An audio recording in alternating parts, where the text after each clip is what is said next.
అయితే సౌదీ అన్నారు, అసలు మధ్యలో గ్యాప్ ఎందుకు వచ్చింది గురువు గారు? సౌదీ వెళ్ళాల్సిన అవసరం ఇక్కడ నుంచి పోయాను. చెన్నై ఇండస్ట్రీకి మనం పనికి రాలేదు అని విడిపోయాను కదా. విడిపోతే ఇంకోటి అండి, నా లైఫ్లో నా ఫ్రెండ్స్ అందరికీ ఉంటారు ఏమో తెలియదు, కానీ నాకు మాత్రం ప్రతి మలుపులోనూ ఒక ఫ్రెండే కారణం. They helped me like anything. మాట కాదు, అన్నీ. ఒకడు, వాడి పేరు సాంబమూర్తి, భాగవతుల సాంబమూర్తి. వాడు రష్యన్ కాన్సులేట్లో వర్క్ చేసేవాడు. ఆ తర్వాత రష్యాకి మనకి ఏవో కొన్ని సంబంధాల్లో తేడా వచ్చి కాన్సులేట్ అక్కర్లేదు అనుకున్న మూసీటు ఏదో అయింది. వాడు ఉద్యోగం పిక్కేశారు. వాడు ఈ వెంట టు సౌదీ ఉద్యోగానికి వెళ్ళాడు. అక్కడ చేస్తున్నాడు. మామూలు ఎప్పుడో ఒకసారి ఫోన్లో మాట్లాడుతూ ఏం చేస్తున్నారంటే, ఏం చేస్తున్నాను అడుగుతుంటే, నా మాట విను, పాస్పోర్ట్ ఉందా అని అడుగు. లేదా నన్ను తీసుకో, నేను నీకు వీసా పంపిస్తాను, ఇక్కడికి వచ్చి. సౌదీలో ఉద్యోగం, ఇక్కడ చేసేది అదో పని, అది ఏదో అక్కడే చేద్దామని బయలుదేరాను. పాస్పోర్ట్ అప్పుడే ఫస్ట్ టైం పాస్పోర్ట్ తీసుకున్నా. వాడు వీసా పంపించాడు. వాడు ఫోన్ చేసిన 10 రోజులు ఐ వాజ్ ఇన్ సౌదీ. ఏం చేసేవాళ్ళండి అక్కడ? సౌదీలోనే సేమ్ మెటీరియల్ అక్కడ జరిగిందే. ఇది యాక్సిడెంట్ అన్నాను, సౌదీలో జరిగిందే కదా. వెళ్ళిన వెంటనే అది కూడా నాకు ఎందుకు ఇచ్చారంటే, వాళ్ళు ఏదో ఒక ఏదో సాక్ష్యం ఉండాలి కదా. ఉద్యోగం అంటే ఏ ఉద్యోగం అంటే ఈ ఉద్యోగం ఎందుకు, నాకు ఎక్స్పీరియన్స్ ఉంది. వైజాగ్లో ఉంటప్పుడే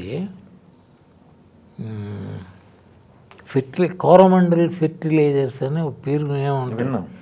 అందులో కొత్తగా అప్పుడు కన్స్ట్రక్షన్ అవుతుంది. అందులో జాబ్ దొరికింది.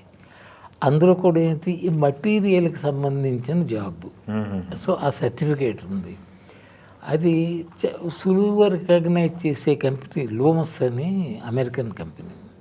దాని సాయంతో అక్కడికి వెళ్ళాను. అక్కడ అది ఆ రకంగా అవి నేను చేసిన ఉద్యోగాలు ఇవే, ఈ రెండే. ఎంత తీసుకున్నారు శాలరీ ఉద్యోగంలో? మొదట అంటే రెమ్యునరేషన్ 500 తీసుకున్నారు. 500 సినిమా చెప్పింది. నేను ఎస్ఎల్సి గ్రాడ్యుయేట్ని చెప్పాను కదా. చెప్పారు.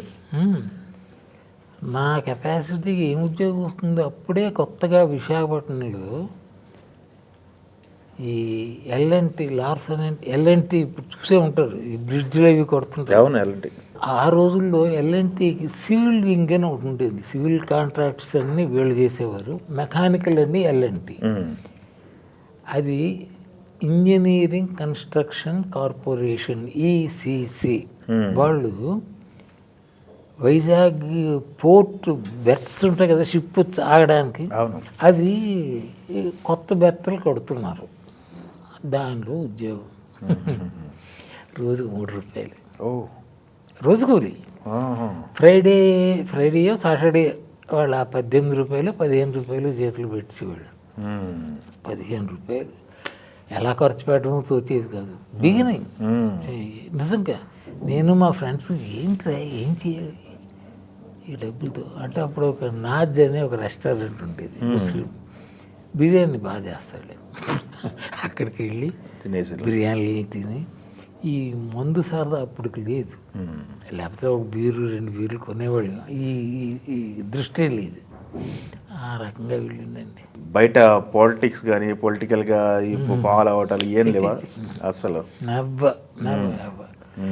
నాకు సడన్గా వస్తే పిఎం అవ్వడం అంటే తడుముకోవాలి, ఎవరా పిఎం అని. అంత ఐ హ్యావ్ నో. పేపర్ ఉందా మీరు నమ్మరండి, రెగ్యులర్గా పేపర్ తెప్పిస్తాను.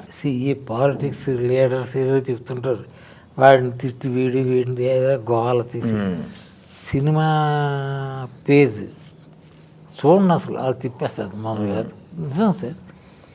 ఇప్పుడు చూస్తాను అక్కడ ఏదో చిరంజీవి మొహం ఏదో పెద్దగా కనిపిస్తే ఇదేమీ చూడటం తప్ప, I don't read it as news because I'm not interested. ఇప్పుడు ఎవరు ఆ బ్యానర్ వాళ్ళు సినిమా తీస్తున్నారని ఏదో ఉంటుంది, అది ఉపయోగించుకోవాలనుకున్న వాడికి అది న్యూస్, కానీ నాకెందుకు వదిలేస్తాను. సినిమా ఇండస్ట్రీలో అవకాశాల కోసం ఉన్నప్పుడు అందరూ మేనేజర్లు పెట్టుకొని కాల్ షీట్లు అనుకుని అవి మెయింటైన్ చేసేవాళ్ళు కదా. పెద్దవాళ్ళకి మనకేంటండి, ఆ. నా కాల్ షీట్లు చూసుకోలేక నేనే రావాలి. అంత ప్రాబ్లం అయితే వచ్చేది కాదు. అంత పాపులర్గా అవ్వలేదు నేను. ఉమ్. ఎప్పుడు ఎవరో పిలిస్తే వెళ్దాం, ఉమ్. ఎక్కడో ఒక 5 రోజులు షూటింగ్ అవగానే నెక్స్ట్ అంతా ఒక నెల రోజులు వర్క్ ఉంటుంది.